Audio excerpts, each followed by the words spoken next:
We're on time.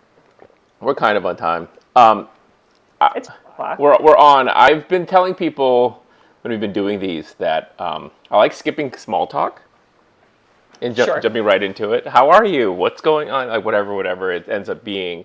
Um, it ends up being a lot of the same shit, right? It's like every conversation you have, it's like the same regular small talk that we're used to having. It feels so like stupid.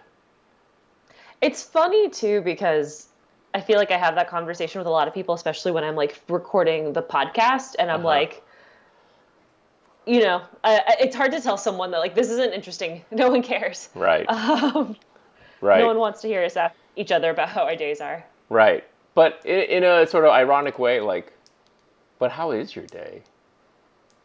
I mean, I'm lucky. I'm working from home. Um, my partner also works from home, although there have been some modifications to how that looks for him. Um, and, things could change at any moment. Yeah. So there's that. I'm lucky right now, which is good. Yeah. I hear you. Um, Hmm. let me. I gotta tweet the thing out as we're talking because I had to reboot my computer because it was being stupid, but Sure, sure. being silly.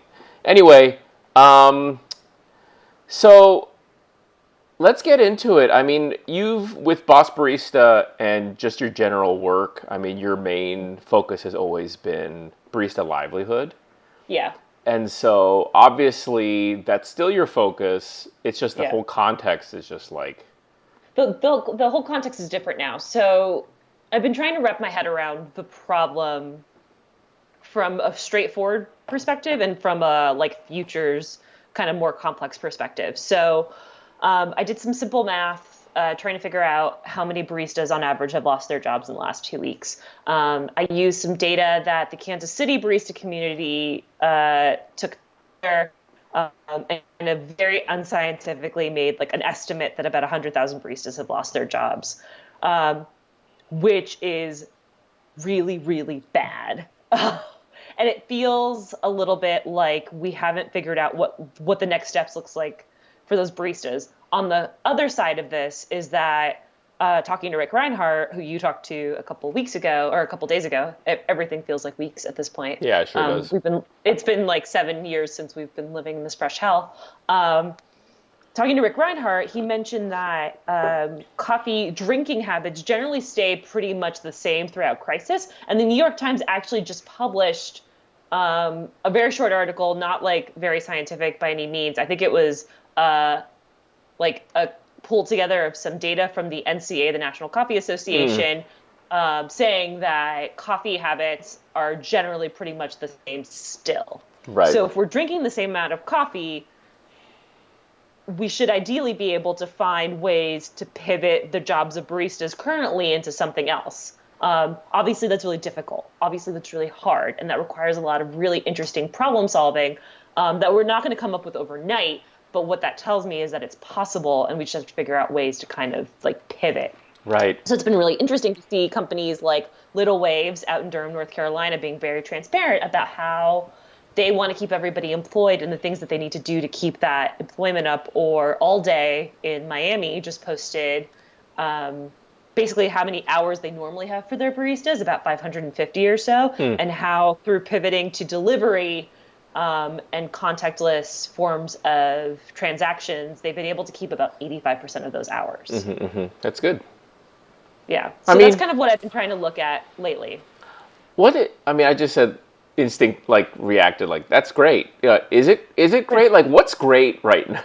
Oh, like is Um, anything like is anything in terms of work and job and stuff? I mean, I think, I mean, objectively, no. yeah. But reactively, it has been really positive to see communities kind of figure out solutions. And it's kind of, to me, a little bit indicative of like the values of certain companies that haven't put their baristas first. Hmm. So I actually just did an interview for GQ about like subscription coffee, which I thought was like it was interesting, kind of in light of They interviewed you, or you did an interview on behalf of they GQ? interviewed me. Oh, okay. They were like, "Oh, what subscriptions would you buy?"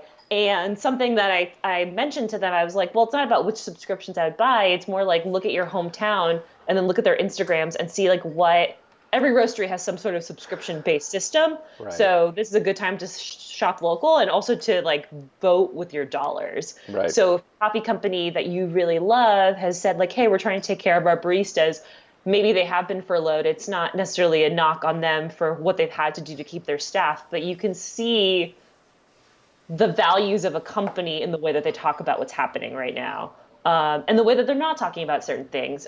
So there's a certain coffee company that I've been following really closely on Instagram, to see how they talk about their staff, which they laid off all their staff, but they haven't talked about that on any messaging. And I'm like, we as consumers are getting wise to like what's happening there. And then you can see it in their comments that people are noticing like, hey, you fired all your staff and you just reopened your doors. Did you rehire everybody back? Or what are you going to do about the 100 or so people you just laid off? Right. So to answer your question, no, everything is terrible. But it is, and I think we've talked about this before, it's been really interesting to see in moments of crisis how people respond and how certain companies respond that are kind of unsurprising from what we know about them in the past. Well, it kind of it has become sort of a reshuffling and kind of a reexamination of. I mean, value sometimes ends up being such an overused term, right? But like, it's just everything's just kind of jumbled up. Like I keep seeing in my head like this, like someone's almost like scooping up. Sometimes it's like Legos, like just shaking up the box, or like, rolling the dice and sort of like redoing. Everything's sort of reset, and it's landing, at least for now, in a way that it definitely wasn't, 3-4 weeks ago. Right. But like, you're right. Like it tests folks, and there's like, it's just been so interesting for me thinking about things like, we're forced to reconcile things that are like in many ways diametrically opposed or like what? Like contradictory. Well, like for instance, like the most visible one is and you and I talked about this on the phone earlier today, like, the contradiction of stay inside, don't go out. Also get some exercise and, go get food. Food businesses, can stay open. So it's like how to figure that out. Like everyone's been left to figure that out on their own. So it's like the same thing. It's like right now, when it comes to businesses, it's like, what is the right thing to do? And I don't know. This has come up a little bit when it comes to like Me Too related stuff, as well as like, things in terms of like diversity problems and things that have been really problematic, in more peaceful times, and like when like the normal bullshit that we have to call out and deal with, online, where it's like everyone's the protagonist in their own story. Everyone's sees themselves as a good person. I think that everyone. Sure. I don't know that it's true, but I operate, and I choose to operate under the assumption always that people are trying to do the right thing. Absolutely. It's just that, very often their understanding of how their pursuit of the right thing can affect other people is where that people fuck up. I think something that I like to sort of remember or think about a lot just in general in terms of leadership, is that fundamentally, like, most people want to be good. And I think that is kind of what you're trying to say a little bit, is that like people in general are going to do the thing that they think is right. And most people are trying to do the right thing at all times. Obviously there are moments where that's like not the case. Yeah. But I think that also, like, something to remember with that though, is that like when you assume more power and more leadership, like you were saying, the actions that you take on, even if you believe that they're right, are going to affect more people. So you have to think about it in almost like a two-step term. Totally. Yes, I'm doing the right thing, but the actions that I take are going to affect others.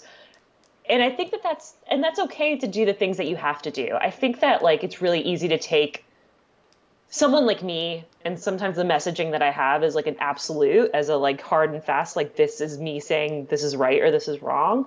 And I think that it's not that I'm trying to say that that's right or wrong. It's that like communication is really key, and being able to say like, hey, we're furloughing you because of X, Y, and Z is really powerful. I've had so many baristas reach out to me and say that they had no idea what was happening in their businesses, and then they were suddenly laid off. Right. And I'm like, how can you not remember that like that small part of just like, we need to tell you what's going on. And yes, we're going to do the thing that we think is right. And that doesn't change. People who are still laying people off think that they're doing the right thing. And perhaps they are, but just being able to say to someone like, we have to do X, Y, and Z because this is happening is so powerful. I read a study once and I've never been able to find it, although I haven't done a very good job I of hate when searching that kind for of thing it. happens. Yeah. But I read something that like said that most people are okay with most outcomes if you give them a reason for the outcome, even if the outcome is ridiculous. Right. So even if you say like, where, goats are going to be in the streets, for example, I'm just making something up that's ridiculous. There are goats in the street and you don't say anything. People are like, well, why are there goats in the street? But then if you say goats are in the street because all of their moms are searching for X. I don't know. Right. But giving a reason to the reason for what's happening is Right. super powerful. And most people are willing to at least entertain what's happening around them if they think that there's a reason for it. Yeah. I mean, it's interesting. Like, so as you know, you're the fourth person I've talked to in this series. Mm-hmm. Rick Reinhardt, Cog Glanville, Katie Cargillo. Katie's topic was pretty narrow in terms of, relatively speaking, in terms of like green coffee, Sure. sort of stuff. But like the other two, Rick doesn't work for anyone right now, and he's like a executive director emeritus, and then Kyle runs his company, I run my company, you're more freelance, but still like you've very much established yourself much more thinking from the perspective of workers, right? Like of baristas and people like that. So, in a way, it's like some of the stuff we could talk about, get into, is a little bit of that tension or exploring sort of Mm-hmm. that space between, as we do, like, when we're offline and talking just on the phone and things like that. Because, like, as a business owner and someone who spends a lot of energy and time like looking at other businesses and what they're doing and wondering what they're doing and such, like the thing that sometimes becomes hard is that people are only capable of so much, and when I say Right. people, I mean individuals. Like different people have different capabilities, and when things are going hunky dory, everything's relatively easy, like easier than they are, like for instance, right now during this crisis. And then something changes, and you're forced into the situation. I hear what you're saying as far as like, just give people information. I would venture to guess that for most of these folks, they don't have information to give beforehand. And it's not making excuses. Like to me, it's like if you can't give people information beforehand, then the least you can do is actually be sympathetic to the idea that it's fucked up that you can't give people information beforehand. Yeah. That like if you're gonna give people bad news, it's like being a lot more sympathetic about that. Very often, what ends up happening that I hate seeing with business owners is that like something shitty will happen because of a decision they've had to make, and then like they spend so much energy feeling sorry for themselves. Like, don't you know how hard it is to run a business, and all those sorts of things. Where it's like, who are you complaining to? Like, you want sympathy from people Yeah. who have literally like suffered more than you. Like in this, the thing that's happening. The reason you're talking to each other is because someone is experiencing more hardship than you are, and you want to spend some time like getting sympathy for yourself. It's just Yeah. it's just like the power dynamic there is ridiculous. Yeah, and I think you're right. Like, there's a lot of assumptions you can make about what people know and what people don't know. And it's really easy to assume upwards. It's easy for me as like a worker to assume that like these people have power and know certain things. And I think you're right. Like sometimes especially in this time, like people are making decisions even without information because they have to. Yeah. But I think that it's that next step where it's like, yeah, woe is me, feel sorry for me. This is hard for me too. No one's doubting that this is hard for you. Like Yeah. losing a business is devastating. Absolutely it is. But Yeah. losing your life, like I think Brandon Paul Weaver said it really well on his on Facebook, is that like as a business owner, you've chosen to take this risk on. Um, as a worker in a capitalist society, we have to work. There is no choice. We choose to work in coffee, sure, but the value risk there is wildly different.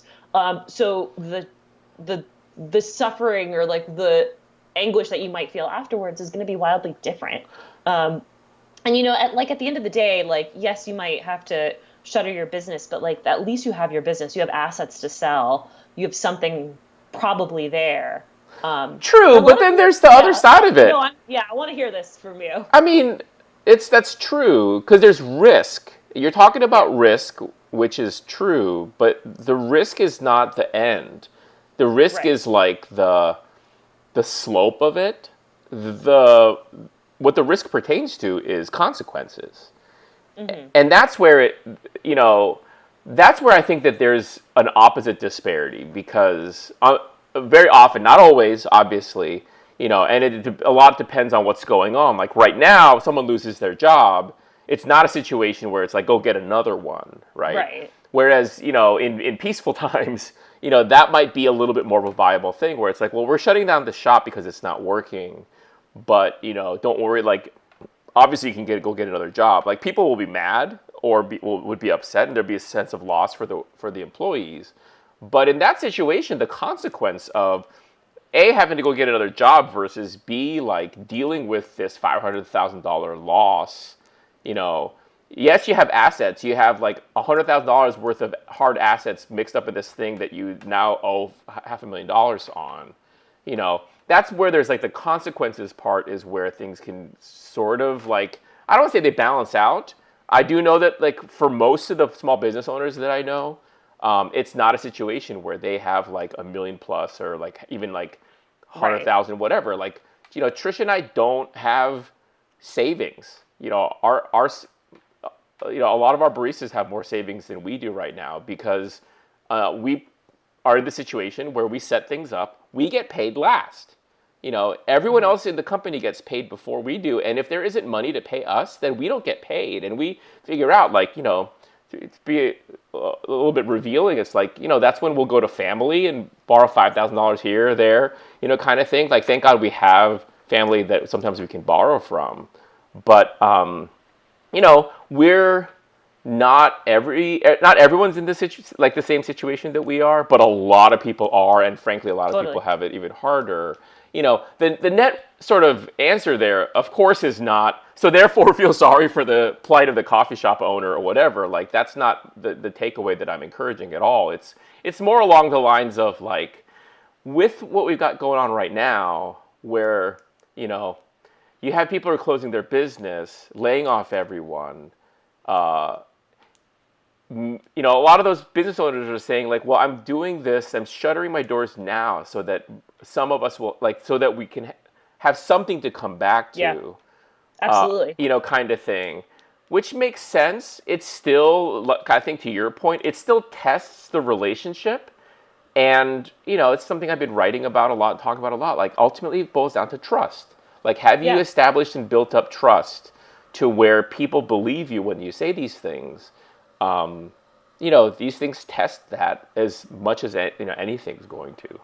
And you see it through the language of like other baristas. Like you'll see like if a business has to shut down and like ownership or leaders have been communicative and been really open and honest with their staff, like you'll see their staff like be open and honest about their struggle. Like I think it's really like I'll use an example, and maybe I'm being a little short-sighted because this is my friend, but Hmm. Trevor Green, who owns Bradbury's Coffee in Madison, Wisconsin, shut down pretty early, like before there was a shelter in place or any sort of like mandate in the state of Wisconsin. And Hmm. I'm always really, really impressed by the response from his baristas.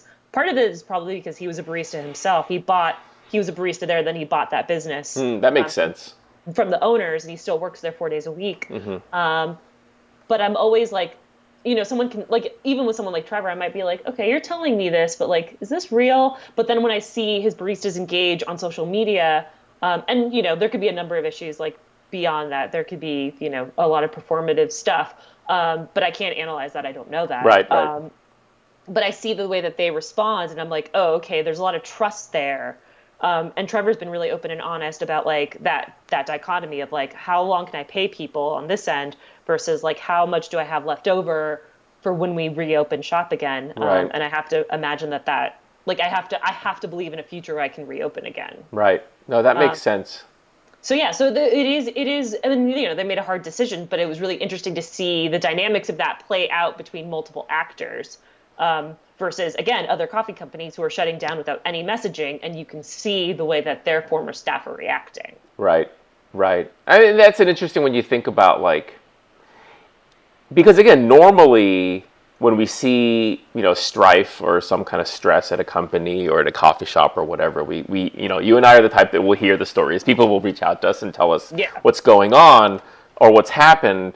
It ends up very much being, and it kind of like has a lot to do with the way that human beings think, I think, and we think in narratives. Yeah. And so like there's this story of this incident that happened, this terrible thing, or this conflict or this altercation or whatever, and then what people did afterwards. Harder to articulate, and for that reason to hear about is like the months or years before that, in terms of like how is trust built or not built, and how did that inform how things turned out. With right now, I feel like in many ways it's like, whereas obviously we don't get to, and nor do we want to, but like we don't hear everything about everybody, because this is happening to everyone at once. It is sort of interesting. Like you actually get to see, whereas normally it's like, well, I wonder what it would be like to see a sexual harassment thing happen at these other companies, the way that this one had an issue. It's like, well, that's different, actually. Like that company might not ever have that issue in the first place because they have policies or a culture or the right kind of leadership that would prevent something like that happening in the first place, or at least, again, the way that it's addressed is going to be different. Whereas now it's like, it's everybody, right? And so Right. then you get to see like what happens with everybody. There's still a lot of diversity within that, in terms of the nature and structure and like how much money's companies have. Um, yeah, but like it does reveal a lot. What exactly it's revealing, I think it's going to come with time. We'll learn more. Right. It's hard to say. I agree. And I'm not trying to say that there's like one playbook. There's not just like one response that means X, Y, and Z. There are multitudes. And like money is a big thing. How new or old of a company you are is another thing. Yeah. How big or small you are as a company is another thing. And there are multiple reactions that exist out there. I think for me, when I see like baristas reaching out or baristas mentioning that like they've been laid off without any notice is where like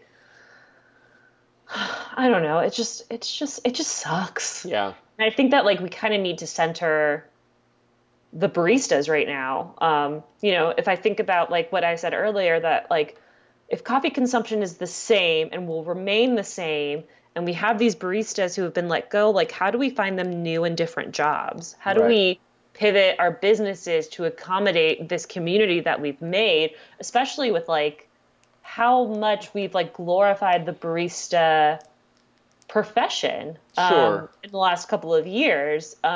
We have to be able to like be responsible for what we've created. Like we've created this. We So, as an industry have created right. this, not Well, this that's problem. that's the supply side thinking. I mean, there's Sure. the demand side of things too. Just to sort of back up a little bit. So Yeah. again, like we talked about with Rick Reinhardt. I actually talked about this with you before that, and then you had talked to Rick about that even It just, before. oh, the three of us just started talking in circles. Yeah, that historically through various crises and such, that coffee consumption tends to be flat. And normally we hear flat and that sounds like something's wrong, like it's not growing. It's like, No, no, that's it's good. consistent, right? But the thing is, to sort of address what you're saying, the Katie Cardullo said yesterday, like, the coffee's still growing on the trees. Like, you can't stop it from growing, like, hit pause or anything, right? So you have everything up to the fact that, like, people can't drink coffee that's not roasted. But you have to kind of put a pin in that, because at that point, either you can buy it whole bean in that form, or you can, pay even more per cup or per ounce or whatever, and end up having a barista make something for you or get it at a Right. coffee shop.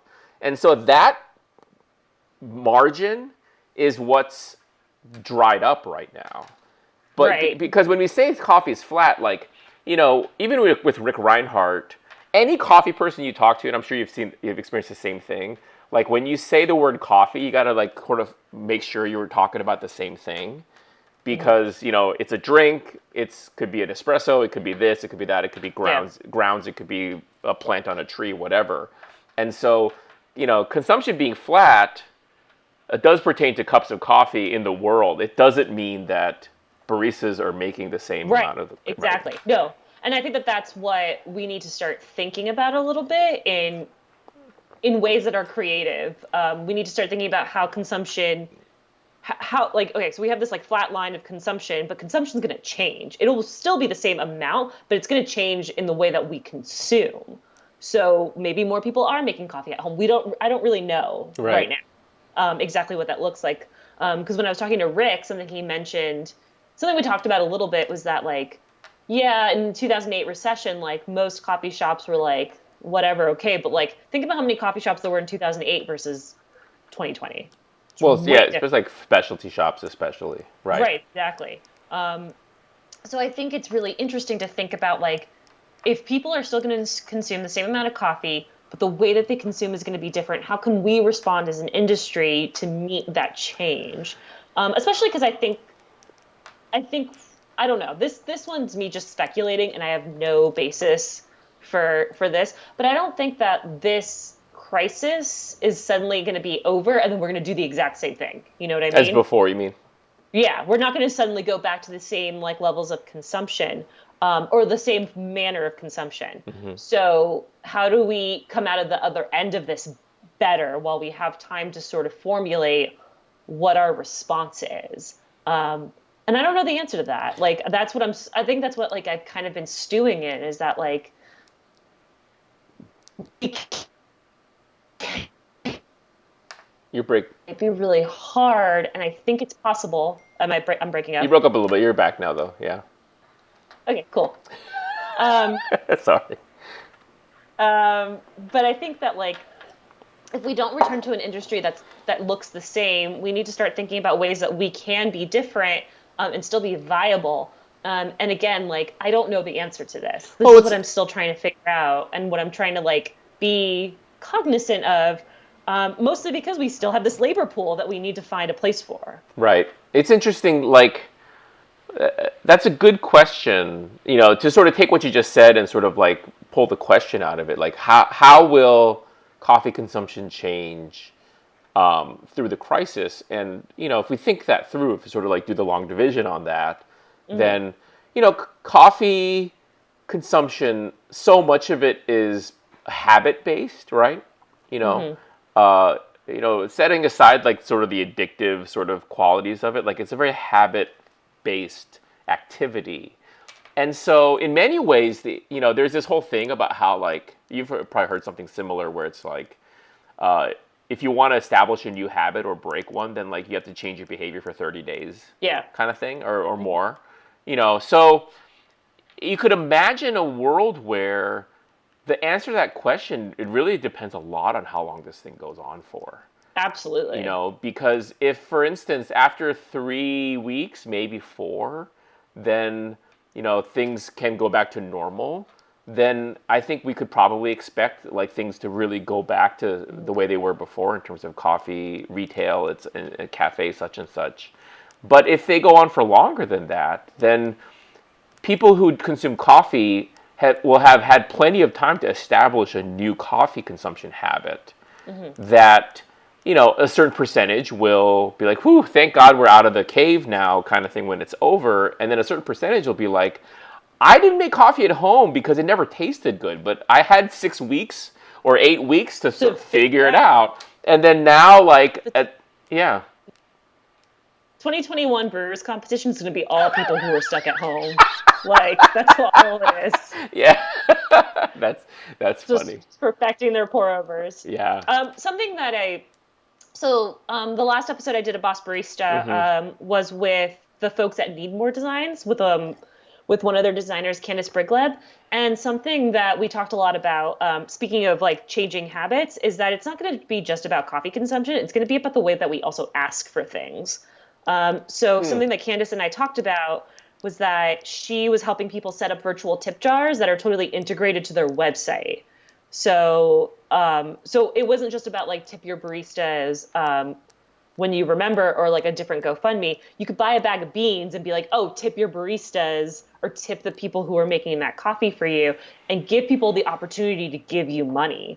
And she said that she relied a lot on like the examples of the nonprofit sector. Like if you go to any nonprofit website, there are 100 places you can click to give money to the nonprofit. And not to say that these are Hmm. analogous businesses by any means, they're not. But the idea of like stating your need really clearly and giving people the opportunity to meet that need is going to also be really critical. And that's part of this phase shift. Because with like, I mean, I could talk about tipping for 100 years, but the way that we like do tipping in this like coy kind of like, we're going to put the tip jar over here and then not acknowledge it and not Right. ask for anything, but also acknowledge, but also then talk about how it's absolutely essential to our well-being. So putting like a name to the need, I think, is another way that we can start to kind of pivot our business model as well. It's not all just about like everybody's going to be roasting cold bean coffee and then we have to find ways to put baristas in those roles. It's also about like what are the things that made our profession sustainable before this happened and how can we reposition them so that we can still get the thing we need. Right. Right. It's funny. It's a little bit like you were saying, about tip jars. Now we have the thing where it's like, boop boop boop. That'll be $3.50. Yeah. Whereas like someone has to, like you turn the thing around and then people have to indicate the tip thing at the end. Right. It's super awkward. That's why I've always left signatures on, even though we don't have to.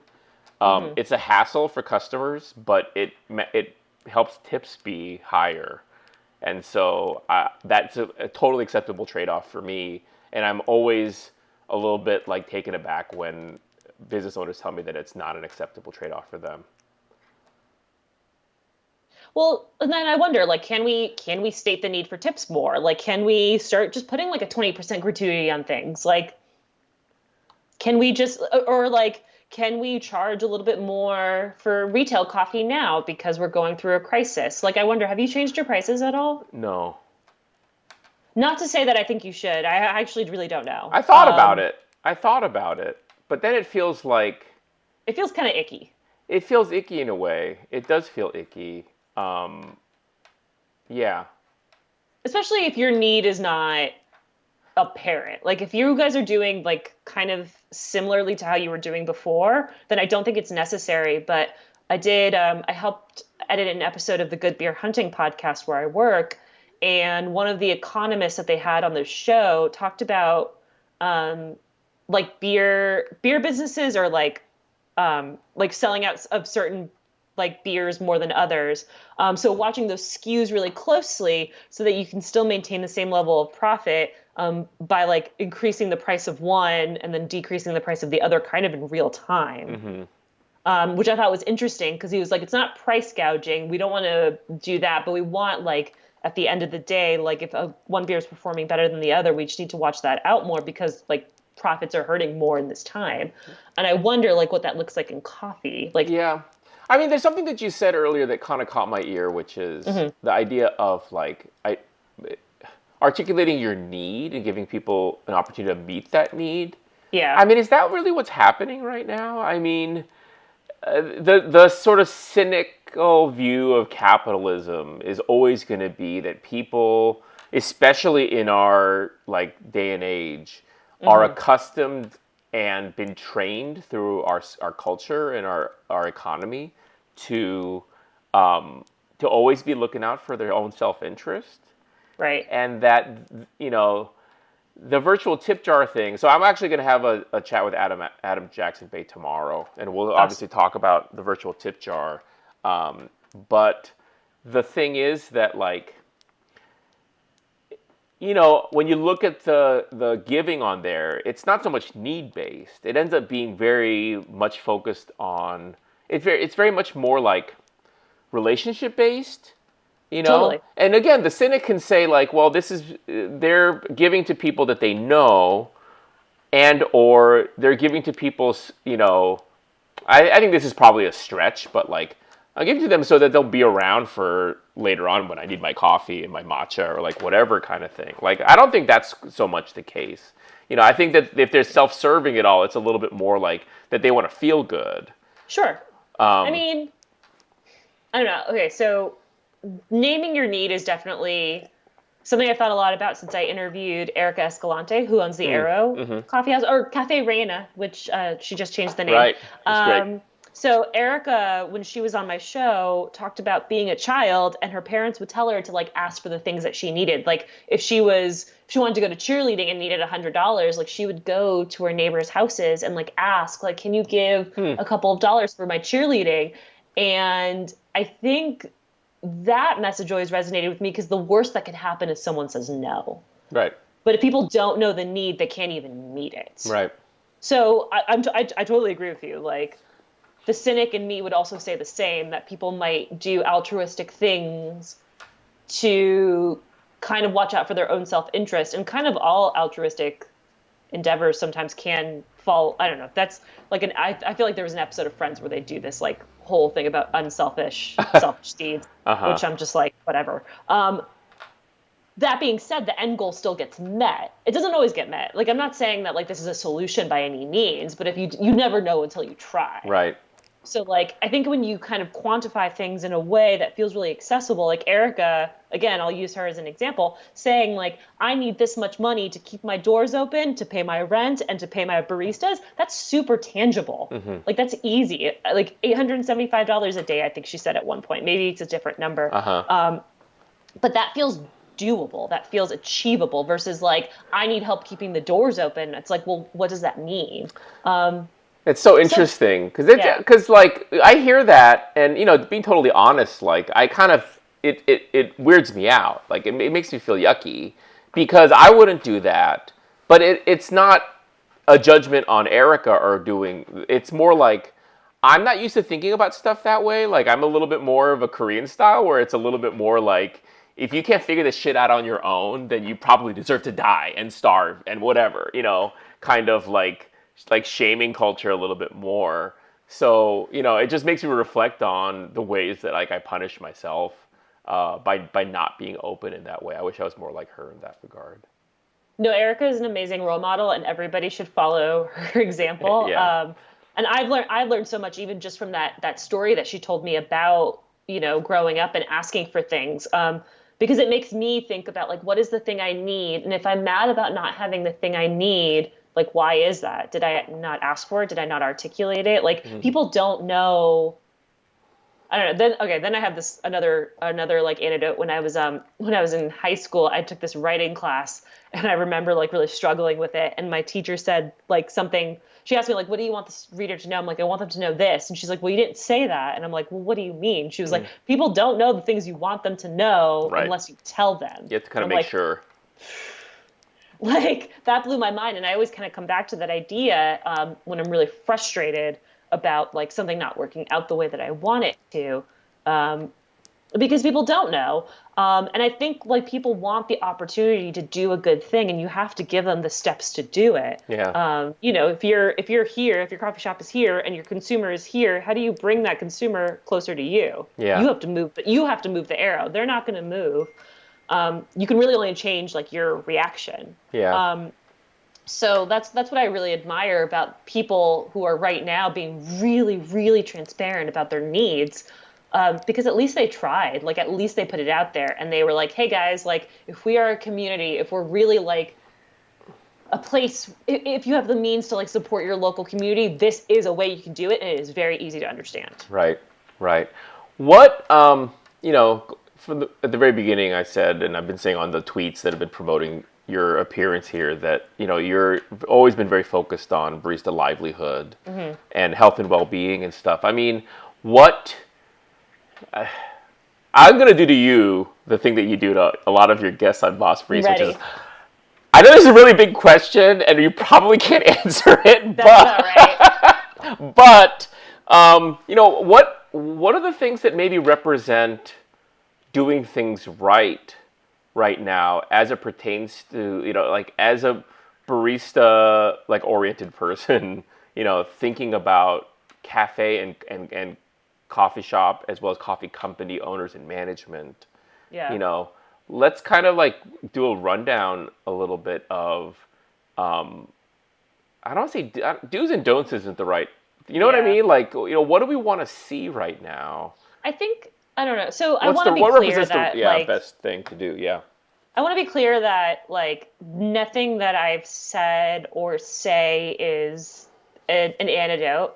I don't know what the solutions are at all times. I don't know what the solutions are ever, really. Um, and it's not going to work for everybody. But I think communication is number one. Like, I know that if I got like, I know if I got furloughed from like a coffee shop right now and then I never heard from like the owners, I'd be like, Right. okay, so what's happening? So I think communication is number one, and I think it's easy to establish like communication norms. Like every 2 days, we'll check in, and that just shows care. Just being like, hey, like how are you doing today? So being communicative and open, I think, is number one, and number two is like doing what you can, like really assessing what you can do, and it's okay if it's not a lot. If like again, I was talking to Trevor from Bradbury's, and he was like, I looked at all the money I had, and I was like, this is how much I can pay people, and this is how long I can pay them. And I was like, great. Like, at least you know what that looks like. Right. And it was very clear. He was like, this is what I can do, and this is how long I can do it for. And there was some uncertainty in his answer. He was like, if this goes on for 4 weeks, I could probably pay everybody. If this goes on for 8 weeks, I can probably not pay everybody. Mm-hmm. But again, he was very clear about kind of like some general guidelines about like what he could and couldn't do. Oh, look, my puppy's here. Gordy. I'm just gonna bring him in because Of number course. three is look at dogs because dogs are cute. Hell yeah. Gordy, say hi. He's sweet. It was raining outside, so he's a little wet. Ah. I know. He's a sweetheart. All right, Gordy, I'm gonna put you down now. Or he's gonna sit in the office chair next to me, so he's Okay. my office mate right now. Very cool. So I think just trying to like assess what you can't. Okay.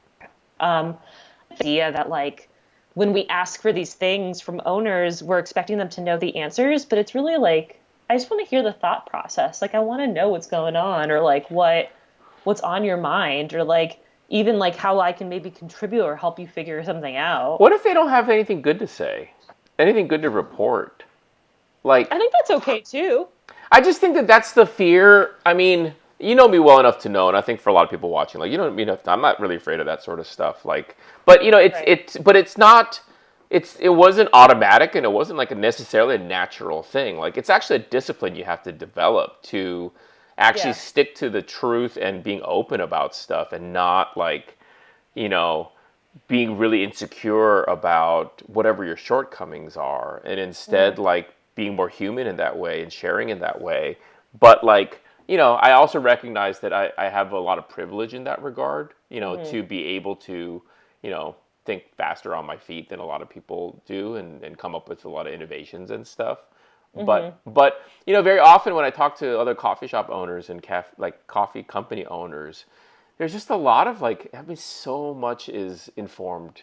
The more power people have, it's really dismaying how much what they do and say is informed by insecurity.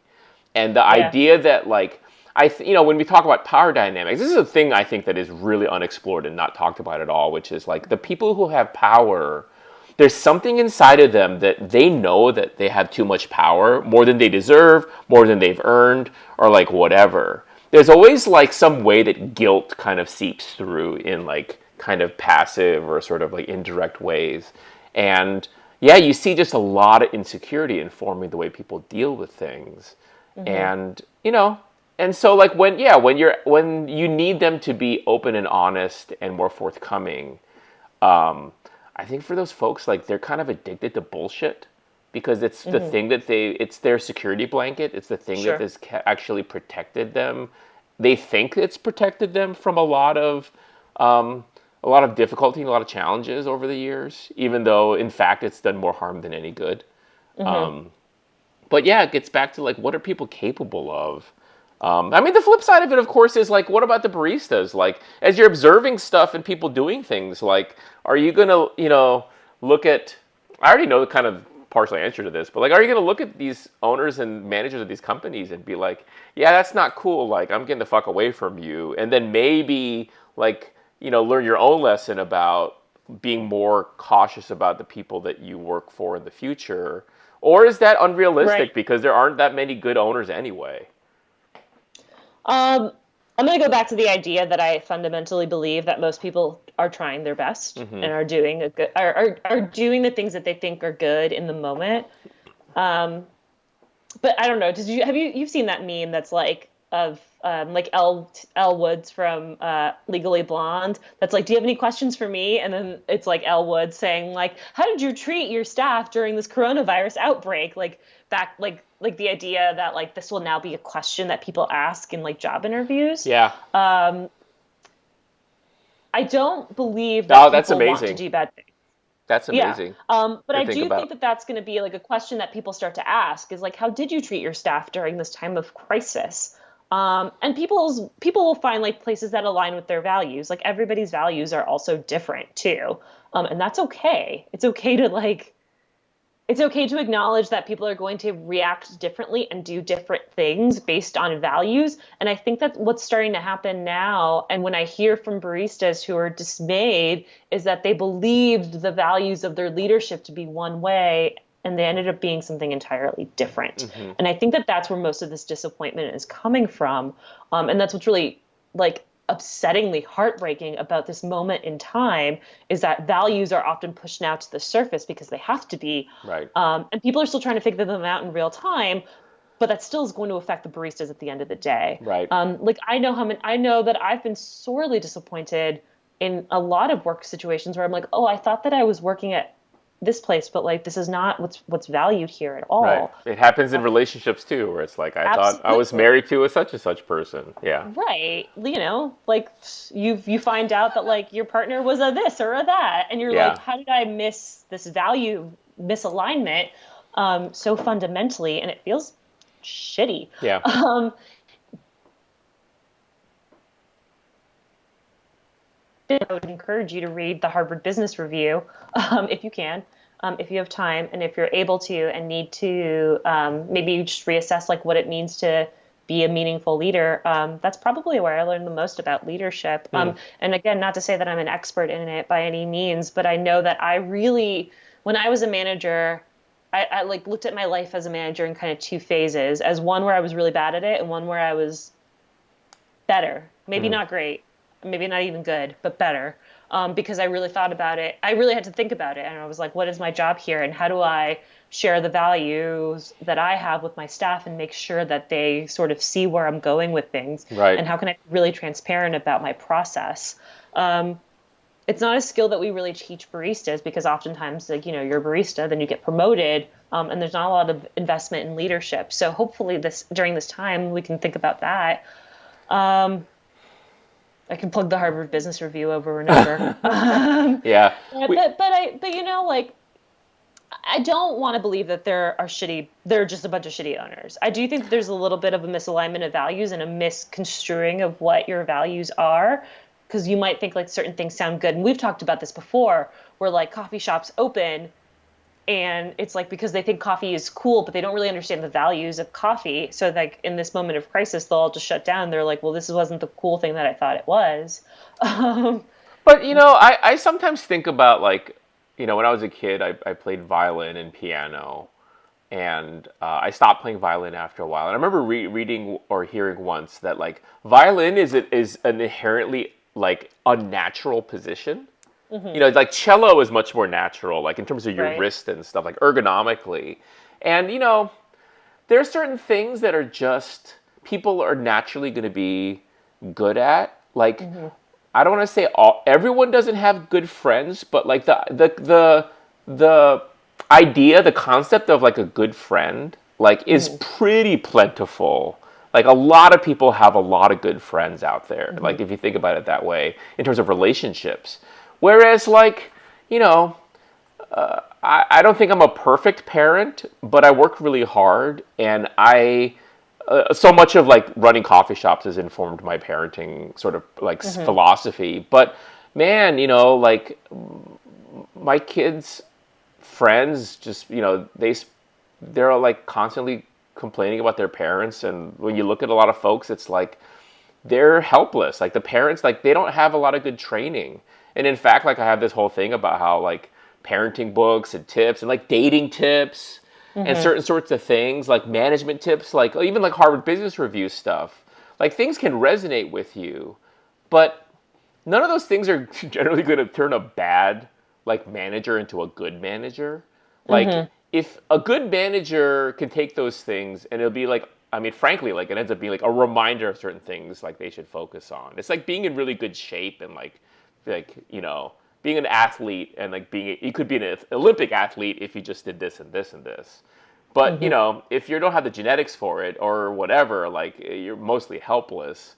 And that again, I think it's a very cynical view, but that tends to be sort of how I think about Yeah. coffee company owners. I think most of them, I don't want to say that they're bad because they're not bad people, but I do think that most people, that's why I started out with the violin thing. Like apparently being a manager of people and an owner of a business that has employees, apparently that's a very unnatural state of like human interaction and relationship because people really suck at it, you It know. is. So there's It's hard.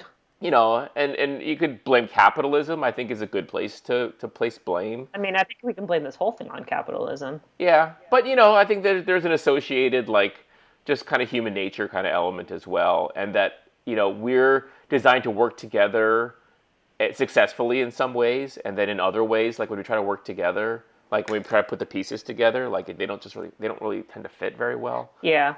I know. I think you're right. I think that that violin analogy was really interesting to think about because I think being, for a lot of people, not for everybody, this isn't true across the board, but I think probably being a leader is really uncomfortable for a lot of people. And I think that that's where that insecurity kind of comes from. But I think even acknowledging, like, oh man, holding my hands like this as I play this is really uncomfortable. How do I get myself used to this position? Right. Or how do I think about like doing this without hurting my hand, for example, or doing this and still like playing this instrument? It, walking around or like holding a big cello. Like it just I think requires like a different way of thinking that we as humans are maybe not always super well trained to accept. Yeah. And that's okay. Like that's okay to like sit with them for a moment and just be like, what does it mean to be a leader? It's okay for it to not it's okay for you to not be good at it every day. Right. I used to be a middle school math and science teacher, Right. and a lot of my experiences come from that. And something that I learned was a lot about leadership and about being being like the example that kids need to see every day. But then another thing I learned, and I try to remind myself of, is that like every day is a new day. Like kids are just kids. Like employees are just employees. They're all humans, and they want to forgive you. People want to be forgiving and understanding. They want to see you do better every day. Kids want to see you do better every day.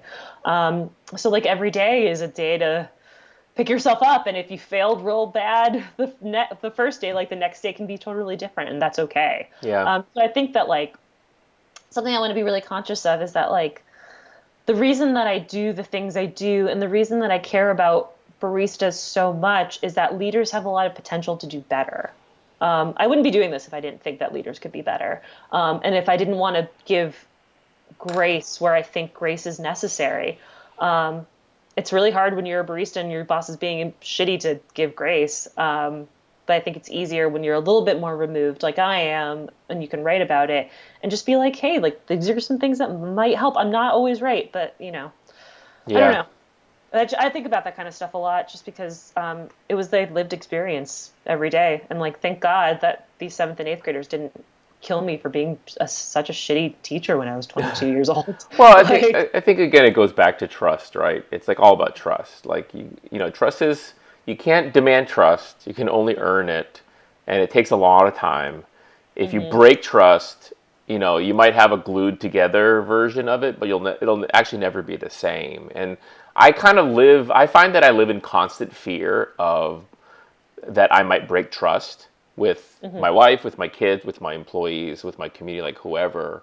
And that's like the healthy kind of fear, like the fear of God kind of thing, where it's like I think it's a healthy kind of fear to help Mhm. inform what I do. It doesn't give me stress so much as it kind of helps, I think, motivate me to kind of go in the right direction. Yeah. Um, It's interesting to think about trust. I actually just had a conversation with somebody about a moment where they were hiring somebody and they were like, hey, like, are you going to be available for all of whatever month? And they were like, yes, I'm available. I really want this job. And then when they were hired, then the person was like, actually, I'm going on vacation for like these 2 days. Uh-huh. And I talked to the people who told me the story.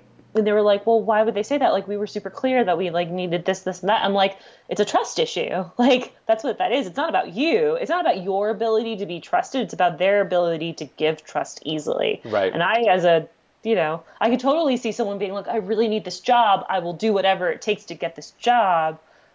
Um, and maybe there's a violation of trust on the other end, perhaps.